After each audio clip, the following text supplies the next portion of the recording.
So welcome to our COVID-19 Western Balkans dialogue today. I'm talking today with Agon Maliqi, who is the program director of Spunker and also a political analyst, and we're going to be talking with him about what's been going on in Kosovo over the last several months, which is of course not a short and not an easy story. So thanks, Agon, for talking to us today. So while in most other countries, the pandemic has led to kind of a stop of, I mean, not a stop to politics, but a kind of slowing down, kind of governments becoming more stable. The opposite has happened in Kosovo. Of course, some newspapers, Western media said in the beginning, it's the first government to fall due to COVID. Of course, this was a straight fake news because it had nothing to do with COVID-19. But how has this government crisis been kind of really unraveling, and what is the direction it's taking at the moment? Well, yeah, the COVID came in, while in other countries you already had, in a way, established power structures and regimes. So COVID kind of reinforced them or gave them, by putting security at the forefront of the agenda, it kind of gave a lot of ammo for rulers to kind of, build this narrative of external enemy threats that kind of, reduces civil liberties or legitimizes the reduction of civil liberties. In Kosovo, it played into a context of a real power struggle, like between two camps. Since it, the measures to be undertaken for the virus were kind of the security, who took control over the security system, or at least projected power through the security system, would stand to gain. So it started off with this battle over declaring a state of emergency or not, which had nothing to do with any empirical evidence over, whether it's needed to fight the virus or not. It was just about, it was a turf war between the camps trying to put themselves in the driving position of managing it, of sort of driving the narrative from this, policing kind of position and projecting power rather than, more than actually exercising it to fight the virus.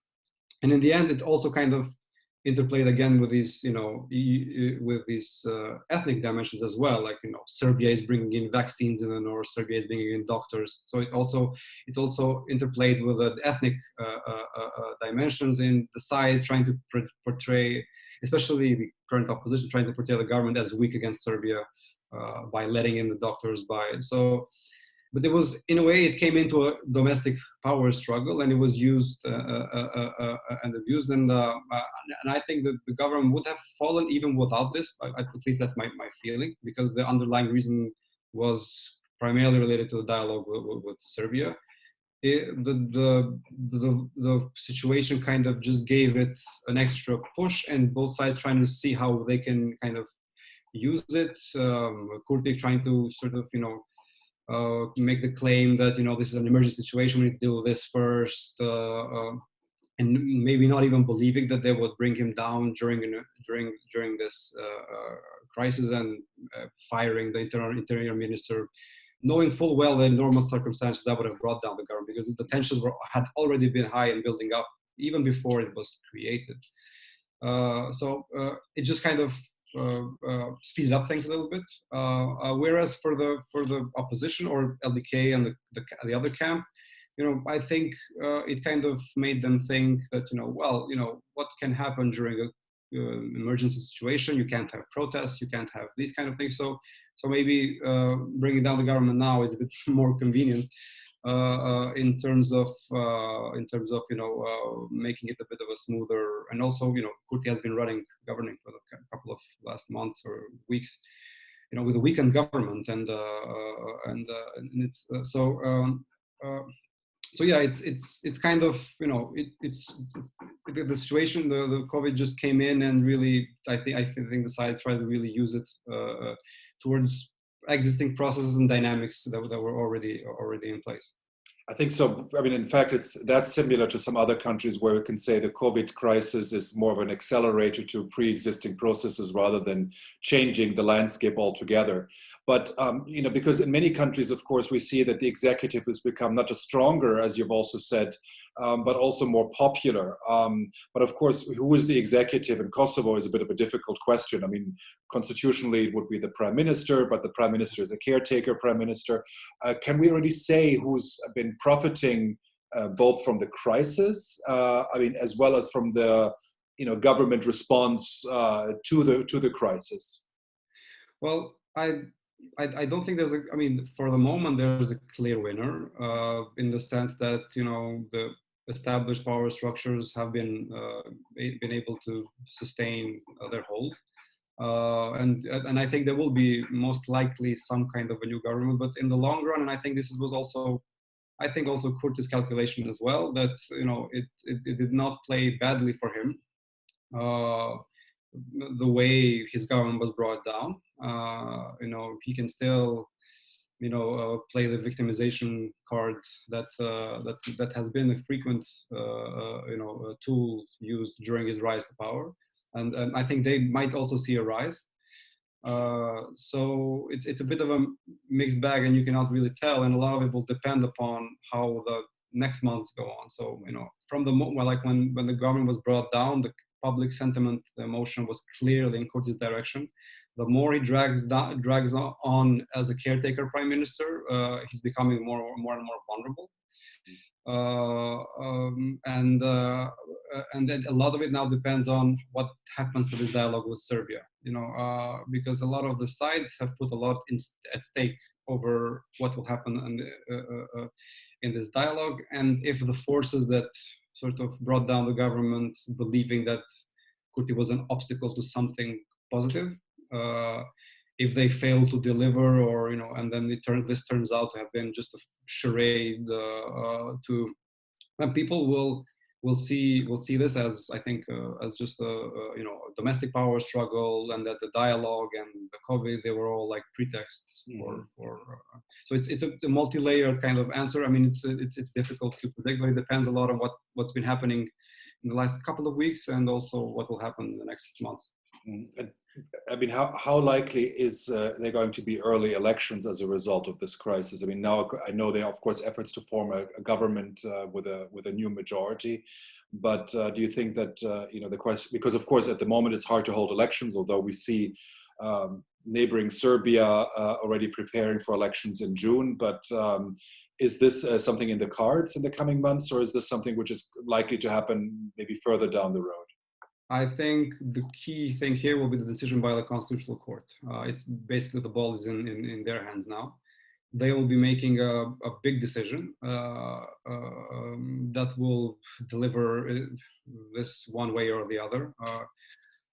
They've said that they will, by May 29th, not necessarily on 29th, but by then they will issue a decision on the president's decree on whether he has the right to mandate someone else, or whether the procedure was correct, because in my view, at least, and a lot of people don't agree. I mean, the way I read, I'm not a legal expert, but the way I read it, there is a bit of lack of clarity on this issue, and it's good that the court issued an injunction and did not let the creation of the government go ahead without that clarity, because that would have been an explosive situation.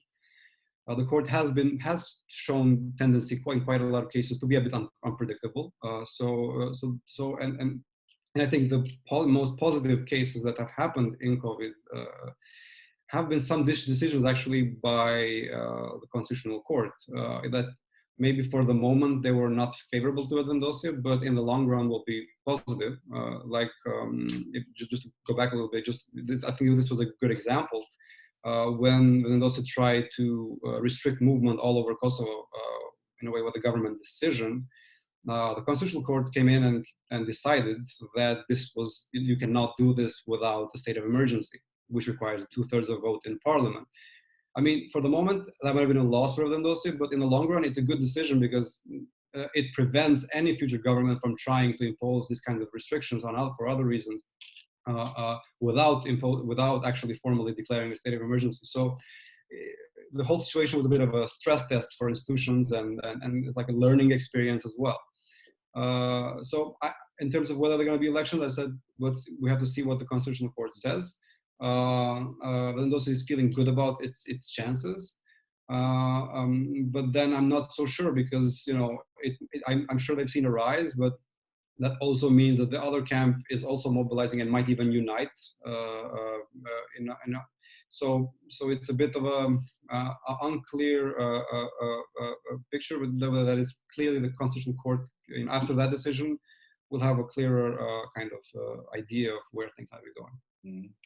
When we talk specifically now about the response to the pandemic itself, I mean, considering this background, it's in fact quite a, maybe not a miracle, but it's surprising how the country, in fact, still managed to take public health measures and measures to deal with the pandemic when there's not clear who's in power, and there's been this power struggle between government and president. So how do you, I mean, and the measures, in many ways, I think, as far as I've seen from a distance, seem to be quite similar to those of neighboring countries. So how would you assess the kind of how these measures were accepted and how they worked or didn't work, looking back over the last couple of months? Well, the numbers show that they were quite effective.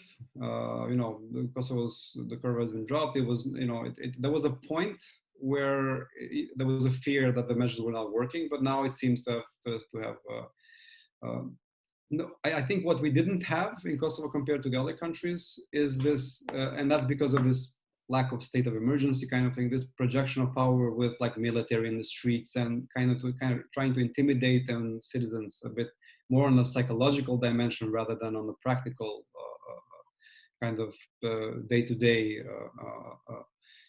measures.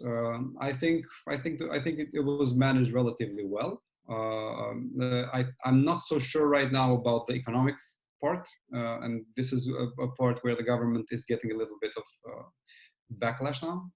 And the more this drags on, this will be also a burden to Kurti, because this has impacted quite a lot of people. And just a week ago or a couple of days ago, there's now an evolving scandal with the Minister of Finance even claiming that unemployment has gone down, trying to sort of use the informality, the reduction in informality, because a lot of people register to get the benefits, to say that unemployment has gone down, and this is kind of backfiring a bit on people because it's actually impossible.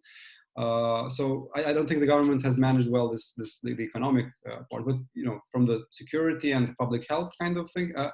Yes, one issue has also been this quarantining of people coming back from abroad into this student dorm, and that also became political.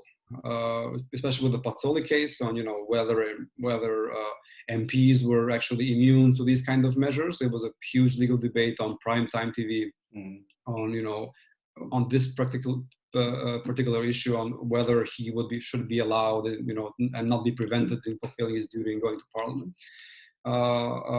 And then there was the issue of a suicide of somebody who was quarantined that immediately became was used by the opposition in their media to kind of put the blame on the government for not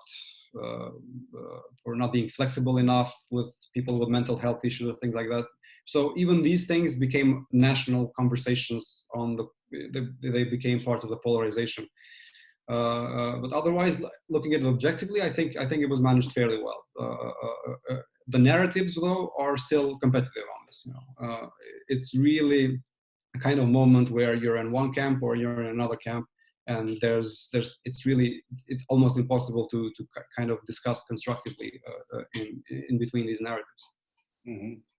So, I mean, this is in a certain way, I mean, it's an interesting kind of paradox that you have this, I mean, relative success considering the polarization, considering the divide. So in a certain way, it shows some resilience of institutions and functioning of state, despite the polarization, which would normally indicate the opposite, right? One would expect that things wouldn't work well in such circumstances, right?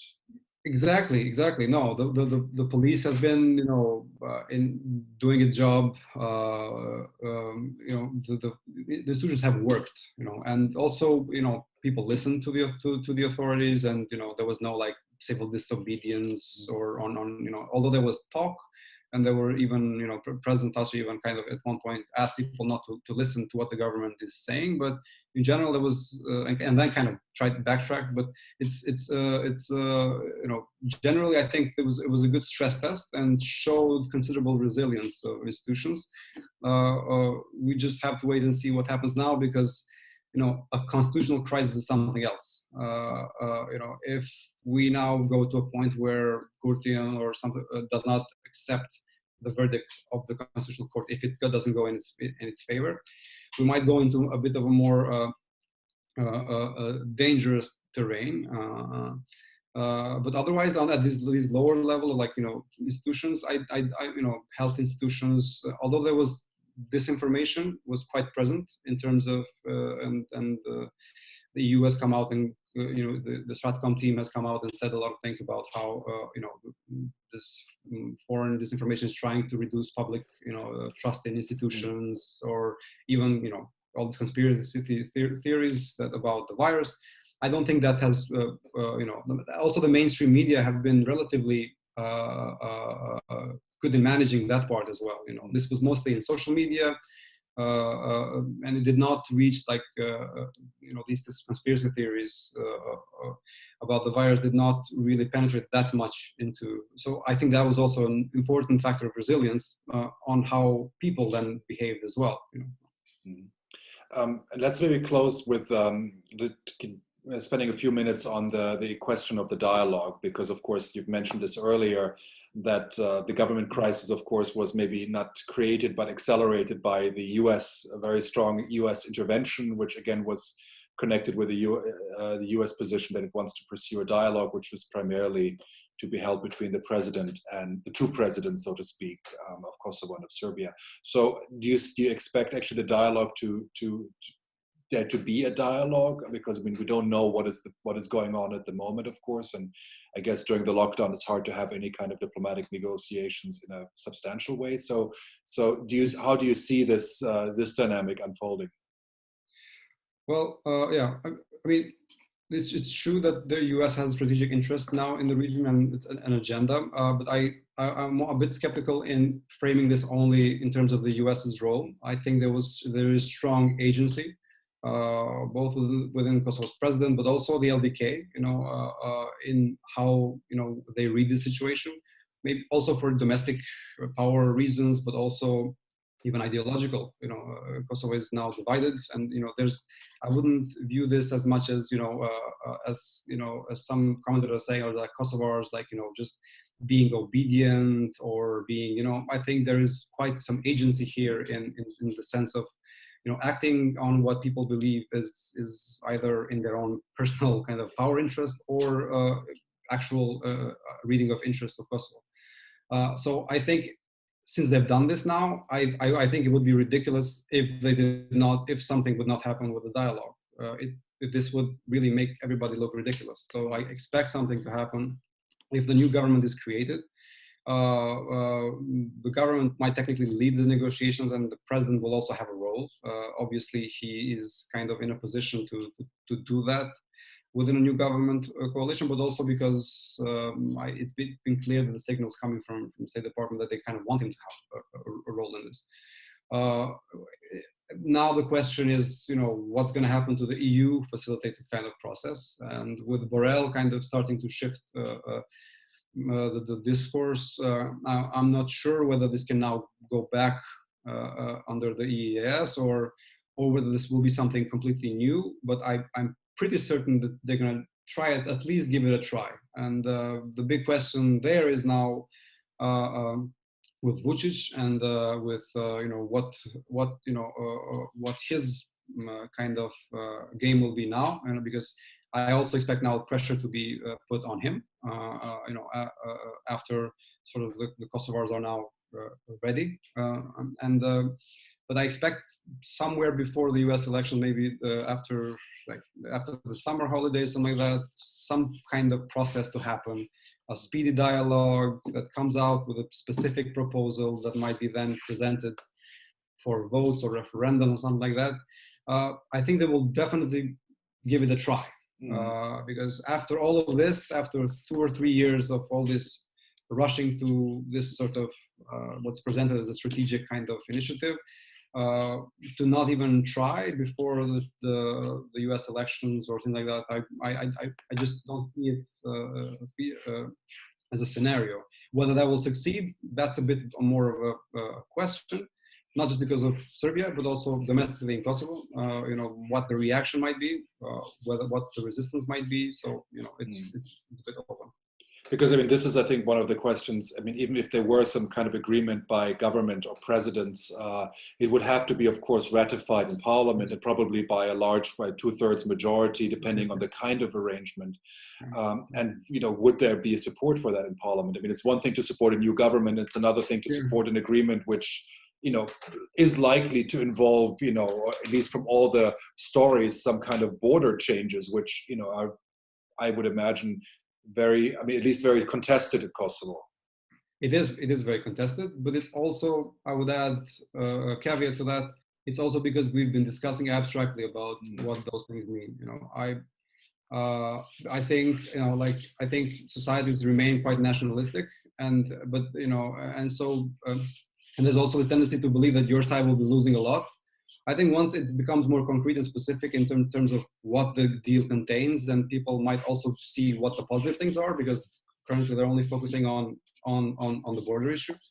I think perceptions might change. I'm not sure whether the numbers are there, because when they overthrew the government with 83 votes, that's a considerable number. That's a constitutional sort of majority that can even change the constitution.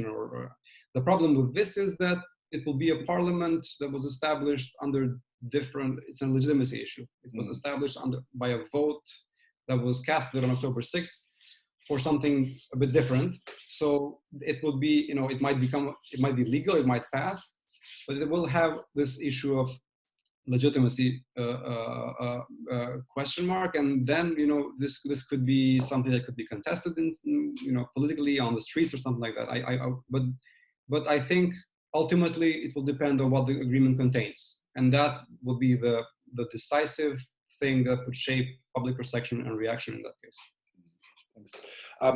In conclusion, I always ask it, so how has your life changed, your professional life, considering the lockdown, the limitations? We of course all talk from our homes, and that means we have to be careful about the noises our neighbors make. We've talked about that, but how has your professional life been impacted by all of this? Well, right now there's the cat that's stuck up behind there in the door and trying to get out, making noise, and there's also my son over there making noise. And I heard from a colleague from Serbia today that they will be opening kindergartens on Monday, and I was a bit jealous. I spent my quarantine in Tirana, Albania, because I live between the two cities, and here I was hoping that at least some of the leaders of the region would also steal some of their good practices from one another. I'm hoping that they will open kindergartens, because working at home for 2 months with a kid in the house has been really, really difficult. Productivity levels have dropped, and motivations motivation. You see things a bit differently. So it has been really difficult, and also a bit losing a little bit of the feel of the ground. Being stuck in this only social media bubble is also makes you lose a little bit of the perspective and how you think and view things. But yeah, so in general, it hasn't been a very it's been a bit almost impossible to work and think, and especially think for a bit more abstract and strategic issues and things like that. I think that's a good point. We're all having exactly the same struggles, but I think your point is nice, is that we lose the feeling for on the ground, but then again, is there an on the ground at the moment when everybody is? but I think I take exactly your point, and I feel the same. Of course, not being able to travel and all of that is very, very strange and disconcerting. But hopefully this will get a little bit better. So Agon, thank you so much for talking to me about all of these, and it was very, very useful and interesting. Thanks.